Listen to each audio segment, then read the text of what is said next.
Good morning sa inyong lahat. Ito, syempre sipagsipagan po tayo. Hindi po tayo nakapag-walking o nakapag-bike dahil po nag-uulan, magdamag po nag-uulan. At syempre, alam niyo naman po, ito, sipagsipagan tayo. Pumunta po tayo ng kanto at may kukunin po tayo kay ate. At yun nga po, syempre, binigyan po tayo ng ayuda ng isang ate. At yun nga, kukunin ko raw kay ate Monet. At syempre, alam nyo na, sa mga gusto po magpa-book or magpa-reserve ng mga resort, syempre, alam nyo na, kay MCA Resort. Kay MCA Nagomi, kay MCA Lagoon, kay MCA JP, kay MCA Docks, kay MCA RAG, at kay MCA Nagomi. At syempre, dito paglabas po natin. Shoutout po sa mga gustong kumain, kay Ate Aton Eatery, at saka kay Wawa Pinky Eatery. At nandun po si Papa Tangay, nakita ko po doon, iyaya akong kumain. At syempre, yung pinaka the best na presidente ng PTGA, Pansol Tourist Guide. Ayan po, makikita nyo po rito. Syempre, si Papa Tangay, shoutout sa iyo. At syempre, kay Ate Wiwi, kay Wawa, kay Consi Candy, kay ah at kay Ben, Tia Ben, kay Alexa, kay Balelang, kay Boss Ron Curry, at kay Tintin. Ayan, nakita nyo naman po yung kanyang eatery. At yan, lampas lang po lang tayo dyan. Siyempre, shoutout nga pala po kay Pinsan Kadyo Bernard Gensil na nakita ko rito. At si Sir Gilbert Aguirre at si Miss Aguirre. Ayan, si Ate Nenian. Lahat po ng binabanggit ko ay mga ka-chokaran at ka-close friend ko po. At siyempre, kay na Mama Leti, kay Babes. Ayan, papunta na po tayo ng kanto, bagong gupit, ang JT. At siyempre, hindi mawawala ang tropang OG. Mama Mia, Dana Utut, Mary Grace Villapando, Charlos Des Pabalate, Elvis Puwalagaya, Marilet Sebastian, sa mga tropang OG dyan. At syempre, alam nyo naman po, eto, palabas po tayo. Nakita po natin yan, mga busy po rito, si Ate LB. Marami pong sasakyan po rito na naganap. At yung pagkapunta ko po kay Ate Monet, mamaya na raw ibibigay yung aking ayuda. At nakita ko si Remila Cuevas. Kukuha po ako ng pero wala pa raw po at mamaya pang tanghali tatapusin niya po yung Purok 2. Ayan, si Ate Pilay, ang barkada ng nanay ko. Dire-diretso lang po tayo dito papunta ng kanto. At syempre, shoutout kay Cirilio Eloy Hernandez. Shoutout sa iyo. Wala ka na naman sa iyong tawag dito, store. Ilang araw na kita hindi nakikita. Ayun nga po, syempre, yung tropa yun at si Lobet. Shoutout sa iyo, si Ate Ming. At ayan, si Ate Flor. Ayun, dati po ako dyan nagtatrabaho. Ayun, wala po. Shoutout sa family mo. Eloy, Sarilio Hernandez, shoutout sa iyo. Thank you for watching. At kay Kokoy. Kokoy, yung si Kokoy Ski. Shoutout sa iyo. At yan, kay Beach Boy. Shoutout Beach Boy. Ayan, nagpapa-shoutout po yung mga yan. At alam niyo naman po, dire-diretso po tayo dito. At kay Wilbic Abalos. Kay paring Arnold Dabier, kay paring Joseph Katapang, kay paring Eugene Palentino, at kay paring Topper, shoutout sa inyo. At syempre sa mga tropa natin na hindi ko na shoutout sa inyo sa comment below. Si Biron Lucas na sabi nakakantok ang vlog ko, pero pali naman nanood. At kay Bernadette na walang hilig sa kape. At ito, napadaan po kay Mama Leti. Ayan, dyan po. Ayan, si Pisacadyo, ayan na po. Nakita nyo naman po, nakaway. Nakasalubong ko po siya dyan. At dyan, kinulang ko po ng video si Babes. Ayan, yung tindahan ni Mama Leti. Tanong ko kung napanood niya na.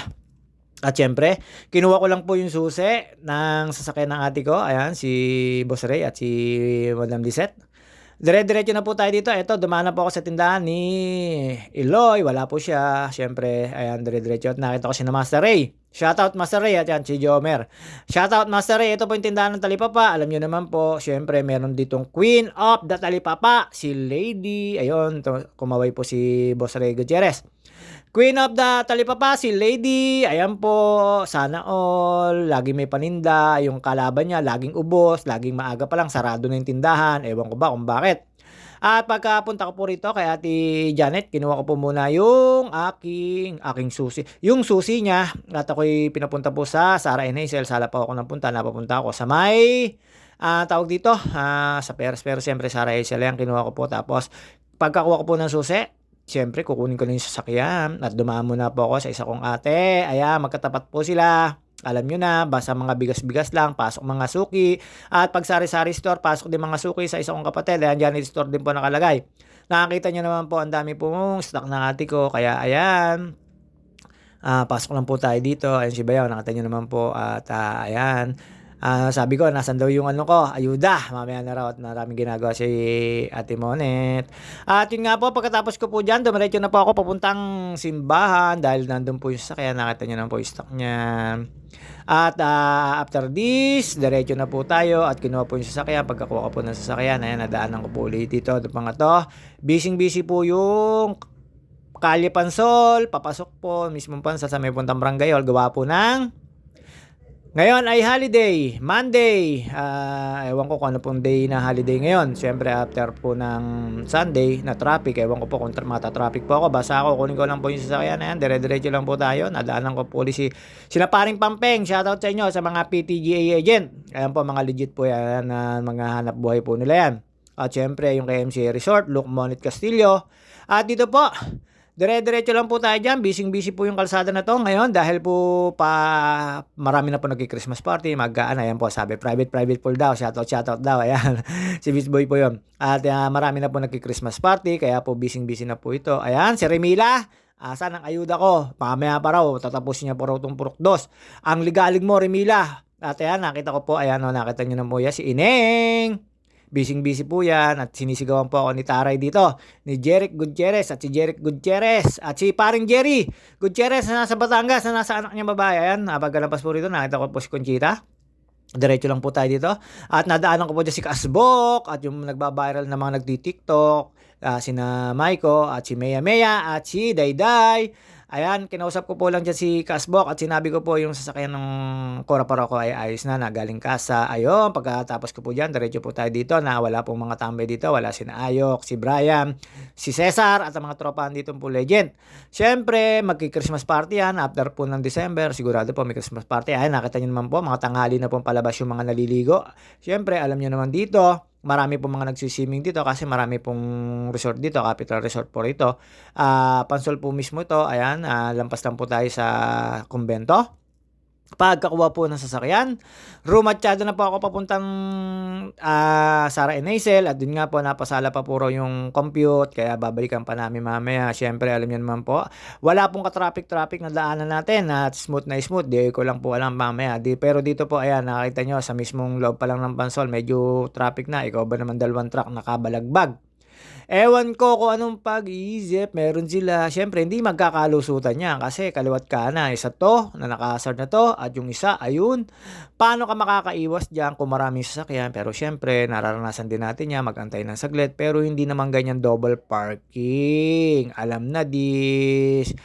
Ewan ko kung paano ang gagawin dito. Basta ayan, pinalampas ko lang po. Tapos, konting hinay lang. Wala nang init na ulo. Ayan. Nakita nyo naman po, panay ang hazard niya. Ayan, nung tagal pa umalis niyan. Yung isang truck na yan. Nagkakabalagbagan na ng traffic. At alam nyo naman po, may mga nakaparada rito. Siyempre, mga taga rito yan. Talaga namang mas maano sila.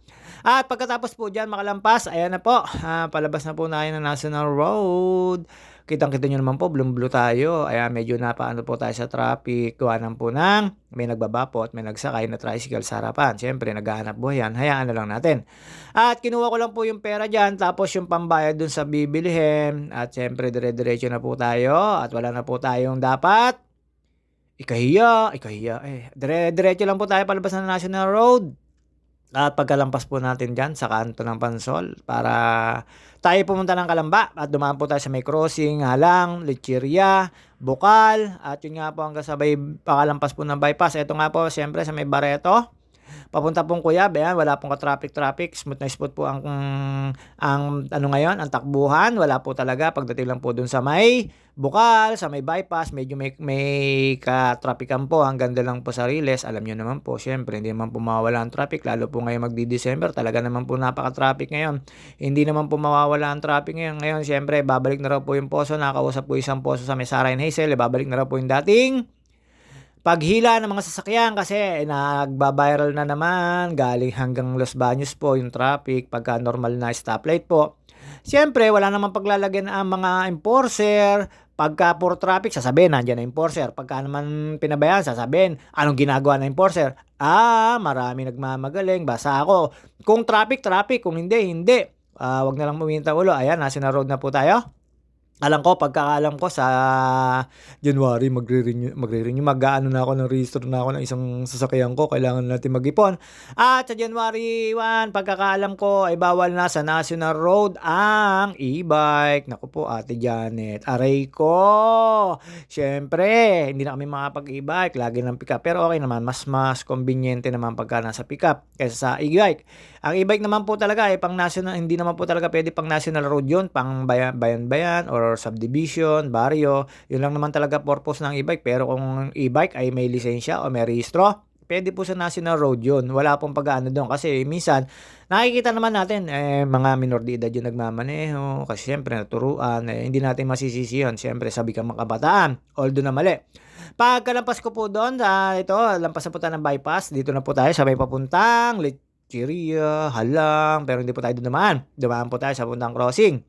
Doon po siyempre, pero para malapit-lapit, wala naman pong traffic. Medyo ano lang po tayo ng haba ng traffic nung nandito na po tayo sa stoplight na lang kasi medyo marami po talagang sasakyan doon at busy-busy yun. Lampasan po natin yung JP Rizal, ang ospital ng Maynila dito sa Laguna. Ayan. Dire-diretso lang po tayo dito. Wala naman po katrapikan. Lampas po tayo dito ng maraming kainan. At syempre, ito ay nakakasakop ay bukal pa. Tapos ang sunod dito ay Lecheria. Tapos Halang. Tama po ba? Halang muna bago Lecheria.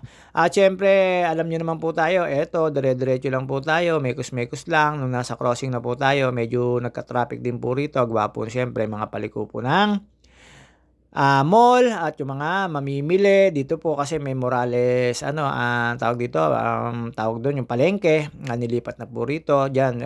Maraming busy na po ito, istasyon po ito. Barangay 1 to, pagkakaalam ko yung crossing Barangay 1 po nakakasakop dito, tinatawag lang na crossing. Siyempre, lalampas po tayo dyan sa mga na yan, mga bakod-bakod na yan at saka yung kainan na yan, nasa kaliwa na yan. Sundan po dyan ay mall, pero alam nyo naman, basta tayo ala-alalay lang dahil po ay may mga natawid po. Tsaka ang dami pong tao ngayon na namimili dahil December nga po. Marami pong mga bonuses, mga natatanggap na ang mga katauhan ngayon. At syempre, lalo po yung mga sa government employees. After po rito makatawid ko po sa Riles, ayan na, nandito na po tayo sa napakasarap na kainan niyan, Dinghaw, Bekenemen. Meron po dyan na kinakain kami na crispy pata na napakasarap. Pero ngayon hindi na po ako nakakain dyan, ilang taon na. At pagkalampas po rito, ayan, pakaliwa lang po yan. Ay papunta po ng mall yan. Siyempre, diretso lang po tayo dito.